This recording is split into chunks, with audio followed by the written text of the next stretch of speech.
आप सभी को पता है कि फिल्में काफ़ी चर्चाओं में है और उसके साथ साथ जो कॉपीराइट पे चर्चा में है। तो आज हम लोग यहाँ पर इसलिए खड़े हैं कि हमारे एक भाई संतोष जी हैं, इनको न्याय दिलाने के लिए, क्योंकि ये जो है डायरेक्टर राइटर उसके राइटर है। इन्होंने एक मूवी रजिस्टर की थी फिल्म राइटर एसोसिएशन में, जिस मूवी का नाम था डी साहब, और उस मूवी को इन्होंने कई जगह पर डिस्ट्रीब्यूट भी किया था कई स्टूडियोज में। उसके बाद में क्या हुआ, उसकी बहुत सारी कॉपीज हुई। कॉपी के बाद में ये जो मूवी जो रिलीज हुई है धुरंधर, इनका ऐसा कहना है, और हमारे केस में भी हमने यही चीज़ मांगी है कि पहले फिल्म तो रिलीज हो गई है, किंतु जो OTT प्लेटफॉर्म पर इसको रिलीज कर रहे हैं उसको रोका जाए, क्योंकि हमारे जो राइट्स है उसको कॉपी करके इसको बनाया गया है। संतोष जी, क्या कहना है इस बारे में? वीके दुबे जी, ये जो मैटर है केस लिया हुआ है, तो हम लोग फाइलिंग किया है और रजिस्टर भी हुआ है। हमारा प्रेयर है OTT स्टे के लिए। 2023 में ये स्टोरी मैंने बनाया था, डी साहब बोल के।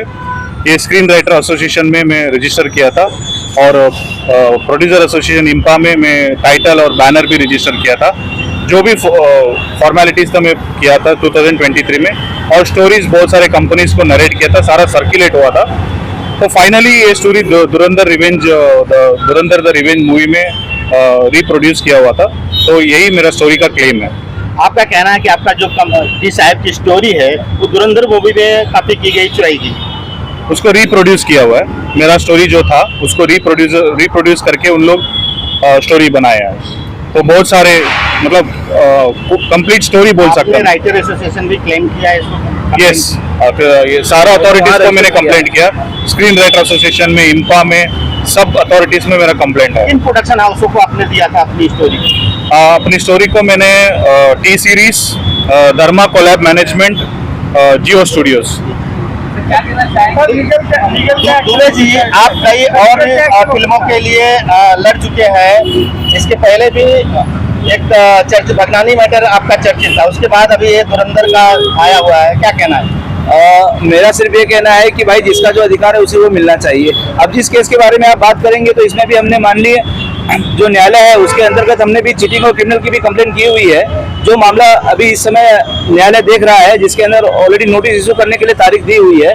तो ऐसा नहीं है कि अगर किसी ने, आज आप जानते हैं कितनी मेहनत से और कितने दिमाग से एक जो राइटर होता है, प्रोड्यूसर रहता है, वो अपनी चीज़ों को बनाता है। अगर वो कॉपी होके आप उसको बड़ा फायदा कमाने के चक्कर में आप बड़े उसमें बैठे हैं प्रोडक्शन हाउसेस में, तो इसका मतलब ये नहीं कि आप उसको कॉपी कर लें।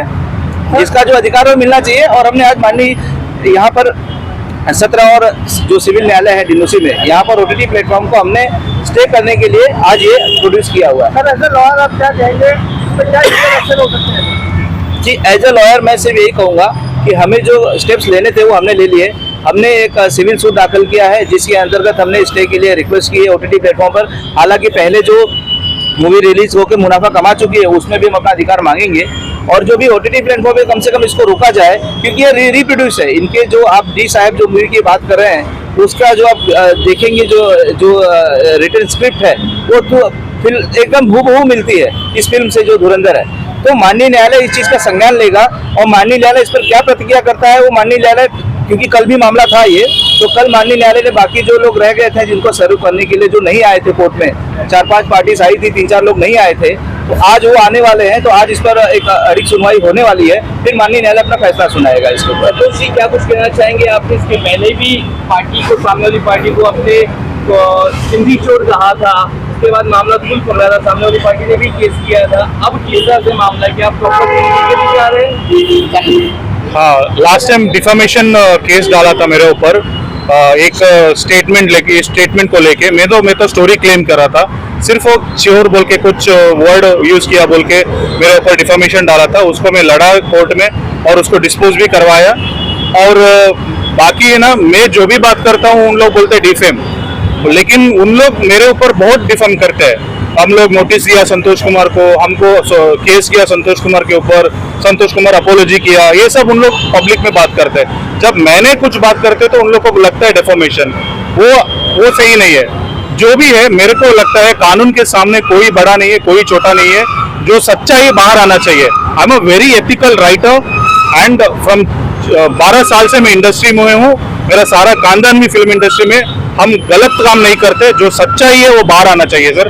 मीडिया लोग पब्लिक को रीच करना चाहिए कि ये सच्चाई जो है वो बाहर आना चाहिए। मेरा जो मेहनत है, ये स्टोरी स्क्रिप्ट मैंने बनाया और मेरे को न्याय दिलाने के लिए भगवान ने वीके दुबे को भेजा है। मेरे को लग रहा है उनके सारे टीम बहुत इंथुजियास्टिक के काम कर रहे हैं। मेरा जो भी ड्राफ्टिंग है सब कुछ अच्छा से करके मेरे को न्याय दिलाए, तो मेरे को पूरा कॉन्फिडेंस है सर। आपका साथ चाहिए प्लीज।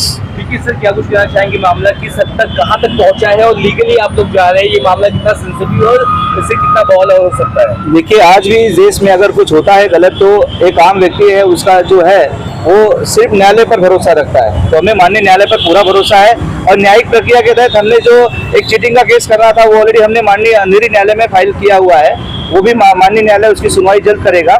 और जो सिविल केस है कि अगर OTT प्लेटफॉर्म पे रिलीज होने के लिए स्टे देना है नहीं देना है, वो माननीय न्यायालय तय करेगा। और उसके बाद भी हमने जो क्लेम का मुकदमा है वो भी दाखिल करने का हमारा प्रोसेस चल रहा है कि फिल्म ने इतनी कमाई की। अब जान लीजिए, अगर इस व्यक्ति की जो कृति है उसको अगर वास्तविकता में चोरी होकर किसी मूवी को रिप्रोड्यूस किया गया है गलत तरीके से, तो उससे आने वाले मुनाफे का हकदार तो ये व्यक्ति भी है। तो हम अपने क्लाइंट के साथ खड़े हुए हैं और माननीय न्यायालय में हमारी ये आवेदन है कि आज जो OTT प्लेटफॉर्म को रिलीज होना है, कम से कम उसको स्टे करके इनके थोड़े अधिकारों की जो है न्याय दिया जाए। इंडिया में नहीं हुआ है। आज शाम को कल उन लोग प्लान कर रहे रिलीज करने का।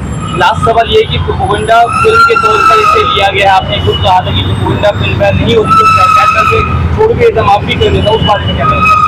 Sir, as a film maker मैं ये नहीं बोल सकता, पब्लिक बोल सकते हैं जो भी है, प्रोपेगेंडा है जो भी है, लेकिन मैंने मेरा स्क्रिप्ट बनाया था एक एंटरटेनमेंट के लिए और एक अच्छा मैसेज के लिए, क्योंकि मैं बहुत पेट्रियाटिक आदमी हूँ। तो मेरा जो सोच था वो देश के लिए मैं लिखा था, देश के लिए मैं अच्छा ही सोचा था। लेकिन उन लोग पब्लिक से थ्रू उन लोग प्रोपेगेंडा किया है, पॉलिटिकली फ्यू रियल इंसिडेंट उन लोग को ऐड कर दिया, वो उसके बारे में मैं कमेंट करने के लिए मैं नहीं चाहता हूँ, क्योंकि मैं भी एक राइटर हूँ, डायरेक्टर हूँ। वीके एसोसिएट लगातार फिल्म के मुकदमे ज्यादा देख रहा है। वासु जी का भी आपने मुद्दा उठाया है जो कि इंटरनेशनल लेवल पे खूब उछाल मार रहा है। वहीं आप संतोष जी के साथ भी हैं, तो इसके पीछे क्या है, मदद कर रहे हैं फिल्म वालों का या फिर क्या चल रहा है? मैं तो ये नहीं कह सकता, बस प्रभु की कृपा कह सकता हूँ। प्रभु जहाँ भेजेंगे वहाँ मैं न्याय इंसाफ के लिए लड़ता रहूंगा। ये मेरा कार्य है और यही मेरा कार्य क्षेत्र है। आपको पता है, वीके दुबे एसोसिएट किसी नाम का मोहताज नहीं है। आज से नहीं, पिछले 2 दशकों से हम मुंबई, महाराष्ट्र में और अभी पूरे भारतवर्ष में सेवाएं दे रहे हैं। हालांकि इनके मामले में जैसा आपने कमेंट किया था कि माननीय उच्च न्यायालय मुंबई में एक डिफेमेशन केस दाखिल किया गया था, लेकिन उच्च न्यायालय ने उसमें भी आदेश में कहा है कि आप अपने अधिकारों के लिए मांग कर सकते हैं कि आप जो कानूनी है वो आप मांगे। आप डिफेमेशन वगैरह की चीजें मत बोलिए कि किसी के बारे में कमेंट करना वो किसी का भी अधिकार नहीं है। तो उच्च न्यायालय ने जो कहा कि भाई आप अपने अधिकारों की मांग कर सकते हैं, उसी के तहत हमने मान लिया अंधेरी जो मेट्रोपोलिटन मजिस्ट्रेट कोर्ट है वहाँ पे भी केस दायर किया और यहाँ डिलोसी न्यायालय में भी दाखिल किया, ताकि इस फिल्म में जो भी है उसको OTT पे स्टे दिया जाए, प्लस इनका जो अधिकार है वो उनको मिल सके। इनका जो आर्थिक नुकसान हो गया, और प्लस उसके साथ साथ पब्लिक को पता होना चाहिए, जन समुदाय को ये पता होना चाहिए कि ये किसकी कृति है, कौन इसका मालिक है, और उसके अधिकारों की रक्षा करना यही हमारा परम कर्तव्य है। Thank you.